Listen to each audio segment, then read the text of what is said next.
Welcome back, folks. We're in the dog days of summer, and Major League Baseball's trade deadline coming up at the end of the month.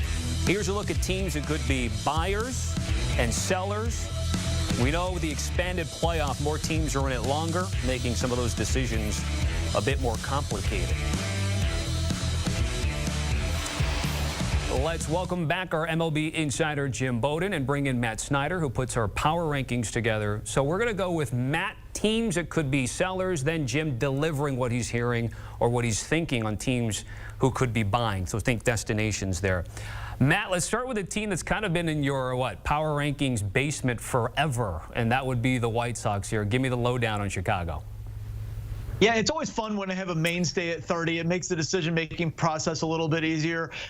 Look, Luis Robert could go. Garrett Crochet could go and maybe get them a massive haul. He's been a stud this year. He's been an ace. He's a left-hander. And also Eric Fetty came back from Korea and totally remade himself and is looking like a frontline starting pitcher right now. So I would say their best player possibly available would be Robert, but there's always the concern with his injury history. But Crochet is right there, and Fetty could be a really good player to nab as well.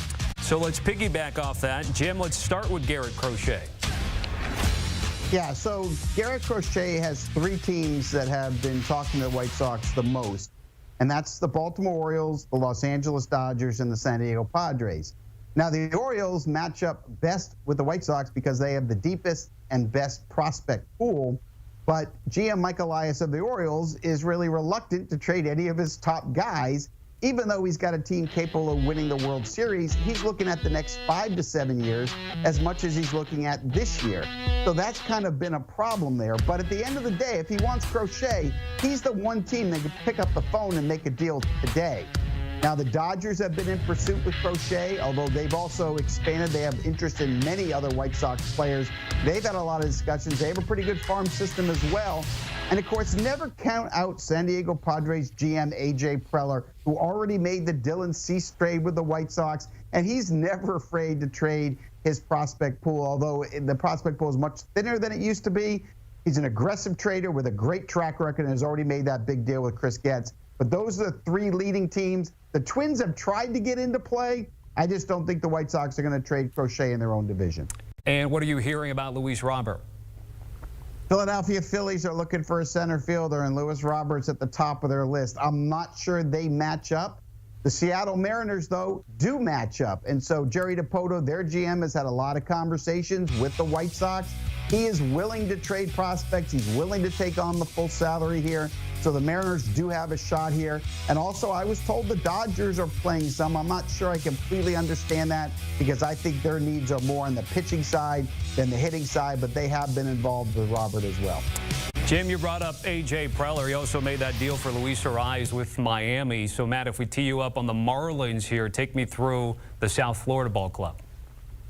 Yeah, I mean, we've got to start with all-star closer Tanner Scott. He's been unbelievable this year. He's actually been their best player by WAR, and it's rare to see a relief pitcher lead a team in WAR, but he's been that good. The only concern is walks. He walks a few too many guys more than you would like as a closer, but he's certainly going to be available, and he's going to be a hot commodity because so many teams every single year are looking for relief pitching help. It's one of the easiest things to trade. It's one of the easiest things to add. Also on that list there, yeah, Jazz Chisholm, only a couple more years under team control. And Josh Bell, I think we're getting to the point where Josh Bell's just going to be dealt every single trade deadline, just as he was last year. So, yeah, those are the three big names with the Marlins.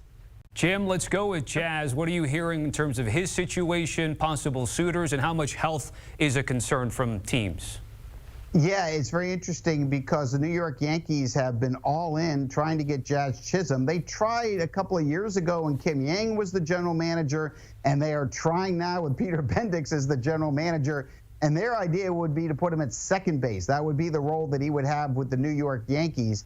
But the Yankees are in, but they're not alone. The Philadelphia Phillies have some interest. They view him as a center fielder. As I said before, they're interested in Roberts because they want to have an upgrade there.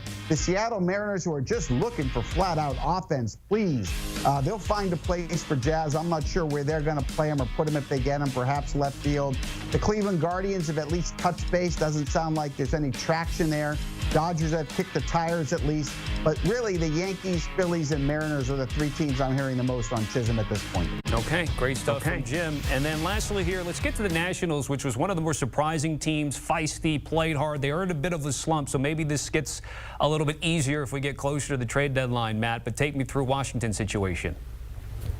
Yeah, they have a decent foundation of young players. They're not going to deal from that. They're going to continue to build toward, resurrecting this thing. Ever since they traded Juan Soto, they've been in a rebuild. But they have a few veterans that it would really make sense to move, such as Trevor Williams from the rotation. Jesse Winker has kind of resurrected his career here in Washington after a terrible year with the Mariners after the Reds traded him to the Mariners, and then he was bad for the Brewers. He's been great this season, a high on base guy. So somebody looking for a high on base outfielder on a rental, Jesse Winker would be a very good add there, and maybe Lane Thomas as well. He had a career year last season, veteran guy. I'm not sure that he definitely has to be in the Nationals' long-term plan, so he would make sense. And yeah, Kyle Finnegan, closer as well. As I said with Tanner Scott, relievers, you're always going to get bites on relievers. So let's go with that Lane Thomas conversation. Jim, what are you hearing? Yeah, so the Atlanta Braves desperately are trying to get a right fielder. They're not really pleased with Adam Duvall replacing Ronald Acuna Jr. They've been dealing with Michael Harris on the IL, so they really want to get another outfielder. Lane Thomas is a guy they have a lot of interest in. Not going to be easy trading in the division, but if they find the right pitching prospect to trade to Washington, they could have a fit there.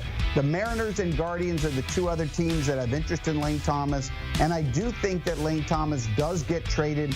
Look, the Washington Nationals have a plethora of outfield prospects on the way. They've already promoted James Wood. It won't be long before Robert Hassel gets his promotion there. And Thomas is on his free agent walk here, so I do expect him to get traded. And again, Braves, Mariners, Guardians, the three most likely landing spots if he's traded. Jim, Matt, certainly appreciate it. I know we're starting to get a bit closer to that trade deadline, but still a lot to go between now and then. Certainly appreciate your time.